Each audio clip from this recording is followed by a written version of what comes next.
അടുത്തതായി നമ്മുടെ അൽ മുക്താദിർ ഗ്രൂപ്പിൻ്റെ ചെയർമാനായ Muhammad Mansoor Abdul Salam, founder, chairman and CEO ആയ അദ്ദേഹത്തിൻ്റെ ഒരു കുറിപ്പ് പുറത്തു വന്നിട്ടുണ്ട്. ആ കുറിപ്പ് വായിക്കാം. ആ കുറിപ്പ് വായിക്കുന്നതിന് മുമ്പ് ഈ കാർഡ് ഉണ്ടാക്കിയവരോട് പറയാനുള്ളൊരു കാര്യം, ഈ അബ്രിവിയേഷൻ എഴുതുമ്പോൾ എപ്പോഴും ക്യാപിറ്റൽ എഴുതണം. CEO എന്ന് പറഞ്ഞാൽ ചീഫ് എക്സിക്യൂട്ടീവ് ഓഫീസർ എന്ന് പറയുന്നതിൻ്റെ അബ്രിവിയേഷനാണ് CEO.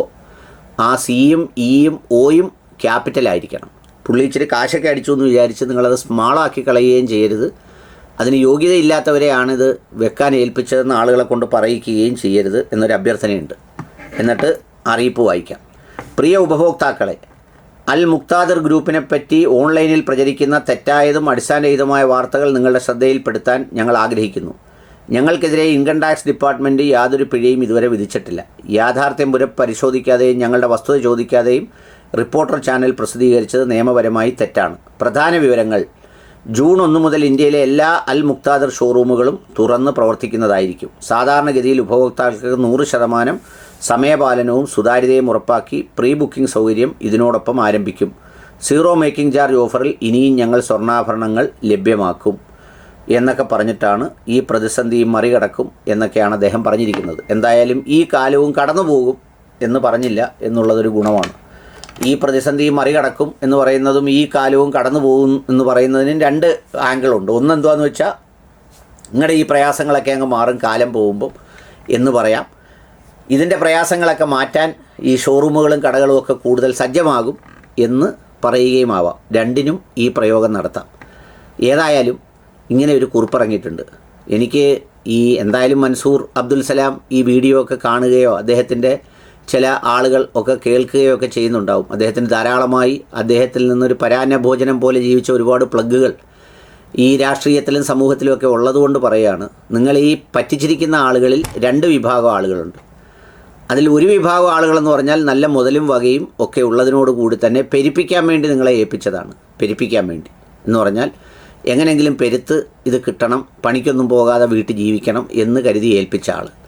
അവരിൽ കുറേ പേര് ഇപ്പോൾ പറയുന്നുണ്ട് അത് ഞങ്ങൾ കൊടുത്ത കാശല്ല, അതിന് പകരം പെങ്ങളുടെ മോടെ കല്യാണത്തിന് അവർ തന്നതിൽ നിന്ന് അങ്ങോട്ട് കൊടുത്തയാന്നൊക്കെ പറഞ്ഞ് ഓരോ പെങ്ങളെയും ആ മാമാടെ മോളെയും ഒക്കെ ഇതിനകത്ത് ആരോപിക്കുന്നുണ്ട്. എന്തോരം പെങ്ങന്മാരുടെ മക്കളെ കെട്ടിക്കുന്ന കാര്യത്തിൽ വലിയ താല്പര്യമുള്ള മാമാമാരുള്ള ഒരു നാടാണ് നമ്മുടെ നാടെന്നൊക്കെ ഉള്ളത് നമുക്ക് നല്ല അറിയാവുന്നതാണ്, പ്രത്യേകിച്ച് തെക്കൻ കേരളത്തിൽ. അപ്പോൾ അതുകൊണ്ട് ആ കഥയൊക്കെ അവിടെ ഇരിക്കട്ടെ. ഏതായാലും അങ്ങനെ പെരുപ്പിക്കാൻ തന്ന കുറേ പേരുണ്ട്.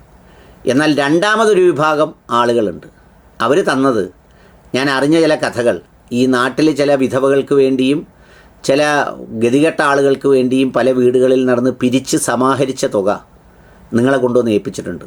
അത് ഏൽപ്പിച്ച് എന്ത് ലക്ഷ്യത്തിലാണെന്നറിയാമോ? നിങ്ങൾ മാസം കൊടുക്കുന്ന തുക കൊണ്ട് ഈ കുടുംബം കഴിയാനും ഈ പെൺകുട്ടി വളരുമ്പോൾ അതിനെ കെട്ടിക്കാനുള്ള കാശുമൊക്കെ വേണ്ടിയിട്ടാണ് കൊടുത്തത്. അങ്ങനെ ചിലരൊക്കെ അത്തപ്പാടികൾ, ഗൾഫിൽ നിന്ന് പണി നിർത്തി വന്നവർ, സ്വന്തം കിടക്കാടം വിറ്റ് ഈ മക്കളെ കെട്ടിക്കാൻ നാളെ ഒരു അവസരമാകട്ടെ എന്ന് കരുതി നിങ്ങളെ ഏൽപ്പിച്ച കുറേ കാശുണ്ട്. മൻസൂറേ, നീ ആരുടെ കാശ് തിന്നാലും, ആ പാവത്തുങ്ങളുടെ കാശ് തിന്നാലുണ്ടല്ലോ നിൻ്റെ വയറ് പൊട്ടിത്തെറിച്ച് പോവും. ഇല്ലേ, നമ്മൾ സാധാരണ പച്ചത്തെങ്ങിലൊക്കെ ഈ ഇടിവെട്ടുക എന്നൊക്കെ പറയത്തില്ലേ, ഇടിയേറ്റ് പച്ചത്തെങ്ങ് കത്തി എന്നൊക്കെ പറയുന്ന പോലെ നീ കത്തിപ്പോവും. കിടക്കാനൊക്കില്ല നിനക്ക്. നീ പറയുന്ന അള്ളാഹുവും റസൂലും 44 വചനങ്ങളും ഒക്കെ തള്ളിവിടുന്നുണ്ടല്ലോ, ആ തള്ളിവിടുന്നതിനോട് എത്ര ശതമാനം ആത്മാർത്ഥത നിനക്കുണ്ട് എന്നുള്ളത് പ്രവൃത്തിയിലൂടെയും പിന്നെ ഒരുപാട് കഥകളിലൂടെയും വാർത്തകളിലൂടെയൊക്കെ വളരെ ക്രെഡിബിളായി അറിഞ്ഞുകൊണ്ടിരിക്കുക. എല്ലാം ഒന്നും ഞാനിപ്പോൾ ഇവിടെ വിളമ്പുന്നില്ല. നിൻ്റെ അഭ്യാസങ്ങളുടെ ആ ഒരു തോതും അതിൻ്റെ വേലയും വേന്ദ്രഭാവവും ഒക്കെ അറിയാം. ചിലരൊക്കെ ഒരു വ്യാജ വാർത്ത പ്രചരിപ്പിക്കുന്നുണ്ട്, അതുകൂടെ ക്ലിയർ ചെയ്യാം. എന്ന് പറഞ്ഞാൽ പുള്ളിയുടെ മോനെ മൊറോക്കോയിൽ കെട്ടിച്ചു, അവിടെയൊക്കെ കാശ് കൊണ്ടുപോയിട്ടുന്നത് അതൊക്കെ ആ ബന്ധം ഒഴിഞ്ഞ ആദ്യം ക്രൂശിക്കപ്പെട്ട പാവം സഹോദരിയുടെ മക്കളാണ്. അവരൊക്കെ അധ്വാനിച്ച് അവരുടെ ജീവിതം മുന്നോട്ട് കൊണ്ടുപോവാണ്.